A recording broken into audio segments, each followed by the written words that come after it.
Chào bạn, trong video công chiếu tuần này, mình đã trình bày một quan điểm cho rằng cả Ấn Độ và Trung Quốc đều có tư duy đế quốc. Thật ra không chỉ là vậy, cả Ấn Độ và Trung Quốc đều có kết cấu đế quốc, tức là đa ngôn ngữ và đa tôn giáo. Trong video hội viên hôm nay, xin để mình đưa ra một khuôn khổ phân tích, một công cụ phân tích để so sánh Ấn Độ và Trung Quốc. Khuôn khổ này là như sau: nếu chúng ta thấy quốc gia là giống như cơ thể của một con người, thấy ngôn ngữ của quốc gia đó là giống như linh hồn của con người, và tôn giáo giống như là tính cách của con người.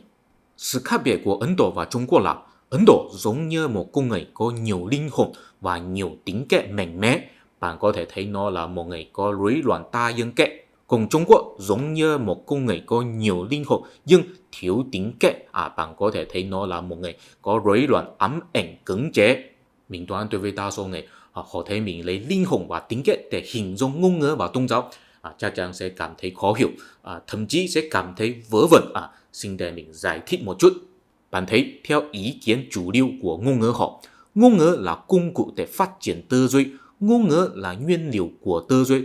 Tại vì khi chúng ta suy nghĩ, chắc chắn phải sử dụng nhiều khái niệm trong ngôn ngữ. Ví dụ, chúng ta suy nghĩ rằng bánh mì là một đồ ăn ngon. Để suy nghĩ điều đó, chúng ta phải hiểu biết cái gì là bánh mì, cái gì là đồ ăn, cái gì là ngon.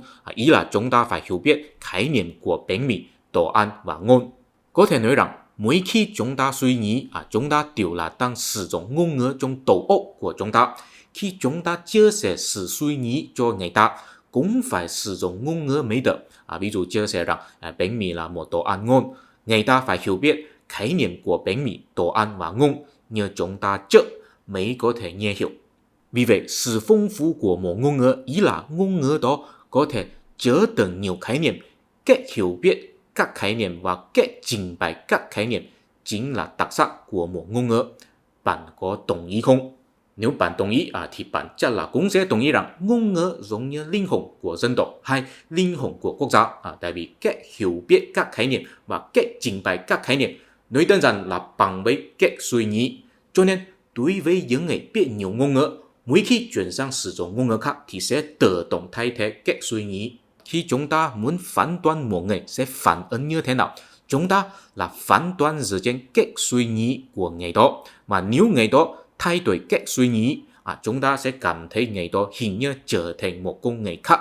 Theo mình, nói trực tiếp hơn, chúng ta không biết linh hồn có thực sự tồn tại không, nhưng khi chúng ta thấy mình có nhìn thấy linh hồn của một người nào đó, thật ra là vì có phát hiện cách suy nghĩ chân chính của một người nào đấy. Vì vậy, mình mới nhận định rằng ngôn ngữ là linh hồn của một quốc gia, tại vì bản thân ngôn ngữ sẽ quyết định người dân của quốc gia đó sẽ có cách suy nghĩ như thế nào. Nếu không biết ngôn ngữ của quốc gia đó, thì không có khả năng nhìn thấy linh hồn của quốc gia đó. Ok, nói xong về ngôn ngữ giống như linh hồn rồi. Tiếp theo là tôn giáo giống như tính cách. Thật ra, nói tôn giáo quá hẹp hòi. Nói chuẩn hơn, mình thấy tất cả ý thức hệ, dù là tôn giáo hay không phải là tôn giáo, ví dụ chủ nghĩa Tự do, chủ nghĩa Cộng sản, Ấn Độ giáo hay Nho giáo, đều được coi là giống như tính cách của một quốc gia. Bạn thấy khi nói về tính cách của một con người, ý là người đó có xu hướng làm cái gì và xu hướng không muốn làm cái gì, đúng không? Có tính cách cam đảm thì ý là có xu hướng làm chuyện cam đảm, hay là có xu hướng không muốn làm chuyện nhút nhát. Thế điều đó rất giống với ý thức hệ. Có ủng hộ một ý thức hệ, ý là có ủng hộ một xu hướng làm một cái gì nào đó hay không muốn làm một cái gì nào đó. Ví dụ ủng hộ chủ nghĩa tự do thì ý là có xu hướng muốn tự do, có xu hướng từ chối không tự do. Một người có thể có nhiều tính cách, thậm chí các tính cách của người đó là mâu thuẫn với nhau. Ví dụ vừa can đảm vừa nhút nhát, khi nhìn thấy con chuột thì can đảm, không sợ, nhưng khi nhìn thấy con rắn thì nhút nhát, rất sợ, tùy theo trường hợp. Giống như trường hợp là một quốc gia có thể có nhiều ý thức hệ, vừa theo chủ nghĩa tự do vừa theo chủ nghĩa chuyên quyền. Khi đối mặt với vấn đề kinh tế thì theo chủ nghĩa tự do, khi đối mặt với vấn đề chính trị thì theo chủ nghĩa chuyên quyền, tùy theo trường hợp. Vì vậy mình mới thấy rằng ý thức hệ là giống như tính cách của một quốc gia. Hy vọng bạn có thể đồng ý với mình. Nếu không đồng ý cũng xin bạn tạm thời đồng ý, tại vì nếu không thì bạn sẽ không thể quay tiếp nội dung tiếp theo, sẽ làm mình mất đi một hội viên, mất đi 20.000 Việt Nam đồng. Cho nên hy vọng bạn tạm thời đồng ý. Cảm ơn. Ok, bây giờ chúng ta chuyển sang phân tích tình hình đa ngôn ngữ và đa ý thức của Ấn Độ và Trung Quốc. Chúng ta bắt đầu từ Ấn Độ mấy bạn thấy cái này là bản đồ ngôn ngữ của Ấn Độ. Ngôn ngữ của Ấn Độ ít nhất có thể phân ra thành 22 cái. 22 ngôn ngữ này không thể giao tiếp với nhau, giống như tình hình là trong một con người có 22 linh hồn, 22 cách suy nghĩ. Cho nên mình mới thấy Ấn Độ giống như một người có rối loạn đa nhân cách. Nhưng tỉnh đó ở Ấn Độ có 100 năm lịch sử bị thực dân bởi nước Anh, cho nên ngày tinh hoa của họ có thể nói được tiếng Anh rất giỏi, cho nên vì có tiếng Anh, ngày tinh hoa của toàn quốc có thể giao tiếp với nhau. Nhưng mấy bạn chú ý, dù sao tiếng Anh không phải là ngôn ngữ bản xứ của người Ấn Độ, dù sao đều là một ngôn ngữ ngoại lai, cũng không phải là ngôn ngữ thứ nhất của đa số người, chỉ là ngôn ngữ công tác của đa số người thôi. Vì vậy, nếu chúng ta thấy Ấn Độ là một con người, thì tiếng Anh được coi là đại diện một trong những linh hồn trong Ấn Độ. Nhưng linh hồn này không thuộc về một trong những nhân cách vốn có của Ấn Độ. Thì ý là cái gì? Một linh hồn trong nội bộ nhưng không phải nhân cách vốn có, theo ý kiến phổ biến, đó là giống như linh hồn mệnh. Tiếng Anh gọi là Guardian Spirit hay Spirit Guide. Mình không chắc từ ngữ linh hồn mình có chuẩn xác không, xin bạn tự từng từng. Đó là giống như linh hồn đi kèm để hỗ trợ con người, giống như các vai trò trong manga Shaman King. Hy vọng bạn từng có đọc manga này. Tiếng Anh là giống như một linh hồn mệnh để hỗ trợ người Ấn Độ đoàn kết các địa phương mà nói ngôn ngữ khác biệt. Không chỉ là vậy, tiếng Anh cũng có mang lại một ý thức hệ cho Ấn Độ. Đó là tư tưởng phương Tây, nói cụ thể hơn là chủ nghĩa thế tục. Trước khi nước Anh thực dân Ấn Độ là một đất nước có nhiều tôn giáo tồn tại.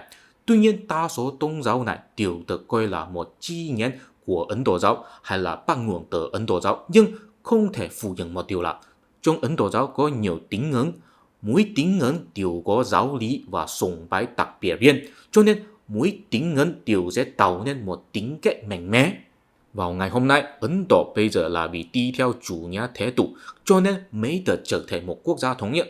Chủ nghĩa thế tục cho rằng người dân nên bỏ qua các sự khác biệt của các tín ngưỡng, bản thân chính phủ là hoàn toàn thế tục, không thiên về tôn giáo nào.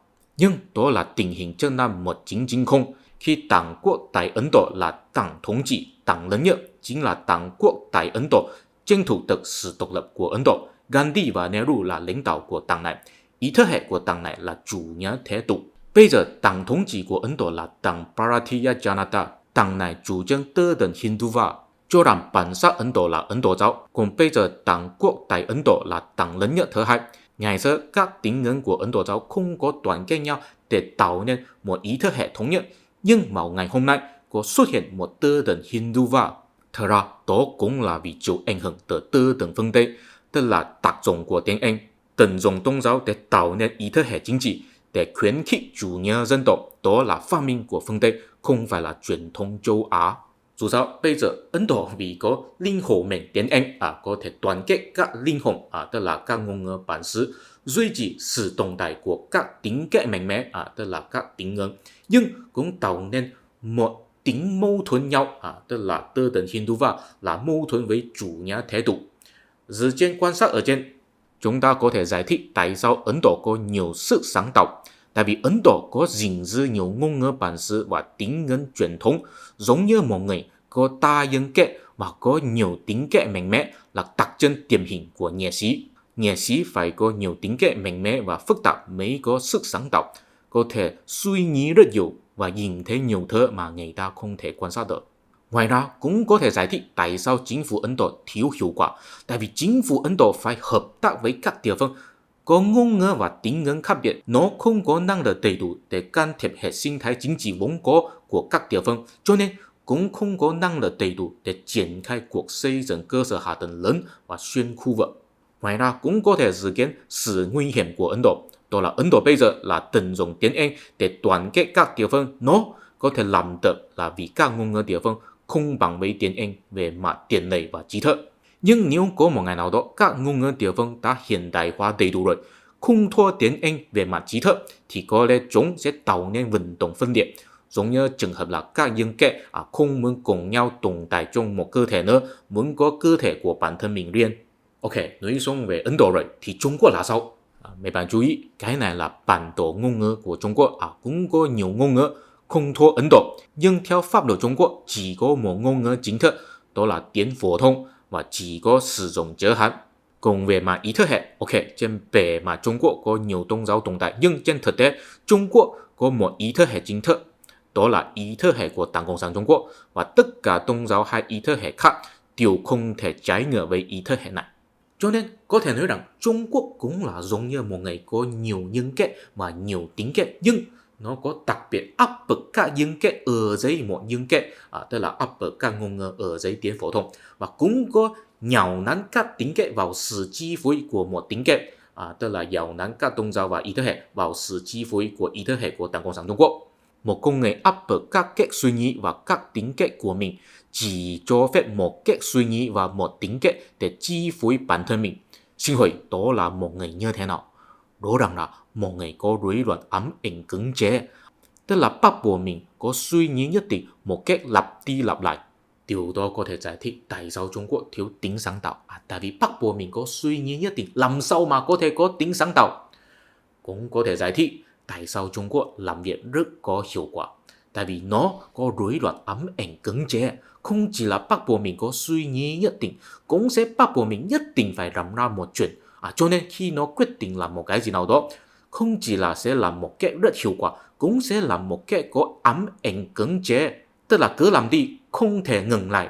Bây giờ Trung Quốc không thể ngừng lại xây dựng các loại cơ sở hạ tầng. Thật ra nhiều cơ sở hạ tầng ở Trung Quốc là không thiết yếu, là lãng phí tiền bạc. Ví dụ đường sắt cao tốc, thật ra chỉ cần xây dựng trên thành phố cần biển thôi. Nhưng Trung Quốc có xây dựng trên toàn quốc, thật ra có nhiều chuyến tàu là không thể kiếm được tiền, tại vì không có khách hàng ngồi. Có thể nói rằng khi Trung Quốc làm một cái gì nào đó, có xu hướng là sẽ cố chấp với một cái gì nào đấy, không thể cởi mở hơn. Nhưng giống với Ấn Độ có tính mâu thuẫn nhau, Trung Quốc cũng có, đó là vì không có loại bỏ giới hạn. Bây giờ Trung Quốc là một quốc gia đa ngôn ngữ, nhưng vẫn có thể duy trì được tính thống nhất là vì giới hạn. Nhưng không giống với trường hợp là Ấn Độ tận dụng tiếng Anh để duy trì sự đoàn kết, tại vì giới hạn không phải là một ngôn ngữ, giới hạn chỉ là một hệ thống chữ viết. Nhưng dù sao, giới hạn có thể tạo nên chức năng của ngôn ngữ, đó là trình bày khái niệm, chỉ có thể trình bày bằng cách viết chứ không thể bằng cách nói chuyện thôi. Vì vậy, dù sao, tất cả mỗi người dù nói ngôn ngữ gì, có thể là tiếng phổ thông, tiếng Khách Gia, tiếng Phúc Kiến, vân vân, nếu có thể đọc giới hạn, ít hay nhiều cách suy nghĩ của họ đều sẽ bị ảnh hưởng bởi giới hạn. Thậm chí có thể nói rằng giới hạn sẽ tạo nên một cách suy nghĩ đặc biệt. Vì vậy, dù sao, giới hạn được coi là giống như một linh hồn. Nhưng mấy bạn chú ý, linh hồn giới hạn không giống với linh hồn của các ngôn ngữ, tại vì nó chỉ có thể giao tiếp bằng cách viết chữ, cho nên nó không tự nhiên. Theo ý kiến chủ lưu của ngôn ngữ họ, ngôn ngữ nói là ngôn ngữ tự nhiên, natural language. Ngôn ngữ viết là ngôn ngữ nhân tạo, artificial language. Tại vì ngôn ngữ viết phải tuân theo nhiều quy tắc viết bài, không tự nhiên như trò chuyện hàng ngày. Thế nếu giới hạn là một linh hồn, thì là một linh hồn kiểu nào? Chỉ có thể là linh hồn nhân tạo. Thế linh hồn nhân tạo là cái gì? Tức là thần linh do con người tự từng ra, con người sáng tạo ra một thần linh và dành vào nhiều thiết kế cho nó. Ví dụ tự sáng tạo ra các câu chuyện hay các tính tình, và sau khi dành vào những thiết kế thì những thiết kế đó sẽ trở thành tình nghĩa của thần linh này, không thể thay đổi được. Tại vì nếu thay đổi tình nghĩa thì sẽ biến thành một thần linh khác. Ví dụ người ta tự từng ra một thần sấm, gọi là Thor. Thần sấm là có tình nghĩa bằng sấm. Nếu có một ngày nào đó người ta nói Thor thật ra không có pháp thuật của sấm mà là có pháp thuật của lửa, thì Thor sẽ biến thành thần lửa rồi. Ok, dù vẫn gọi là Thor nhưng đã thay đổi thành thần linh khác rồi. Tương tự như vậy, khi người ta sử dụng chữ Hán phải tuân theo quy tắc viết bài của chữ Hán, không thể tự nhiên như miền nói. Nhưng quy tắc viết bài chữ Hán hiện tại là khác biệt với bài văn chữ Hán cổ đại. Bây giờ học sinh Trung Quốc phải học cả bài văn hiện đại và cổ đại, tỷ lệ là 50% và 50%. Nhưng dù sao, nếu chữ Hán là giống như một linh hồn nhân tạo, thì bài văn chữ Hán hiện đại và cổ đại là hai thần linh khác biệt riêng. Tại vì quy tắc viết bài của chúng không giống nhau. Ý là sao? Ý là Trung Quốc là một con người có tổng thể tin theo hai thần linh, tức là bài văn chữ Hán hiện đại và cổ đại. Nhưng mấy bạn chú ý, hai thần linh này có tính cách khác biệt riêng. Tại vì bài văn chữ Hán cổ đại là đặc biệt cho chuyển giao nho giáo, còn bài văn chữ Hán hiện đại là đặc biệt cho biểu thị những khái niệm hiện đại. Cho nên trong tiếng Trung có nhiều từ ngữ trong bài văn cổ đại là như thế này, còn trong bài văn hiện đại thì là khác biệt. Và đối với đa số người là không thể phân biệt rõ ràng. ví dụ tờ ngỡ khoa học trong cổ đại là chỉ học vấn về khoa cử, trong hiện đại là chỉ hệ thống tri thức về thế giới khách quan. Cho nên Trung Quốc bây giờ vừa học bài văn hiện đại vừa học bài văn cổ đại, không phân biệt rõ ràng, giống như trường hợp là một công nghệ tổng thể tinh theo hai thần linh có mâu thuẫn với nhau.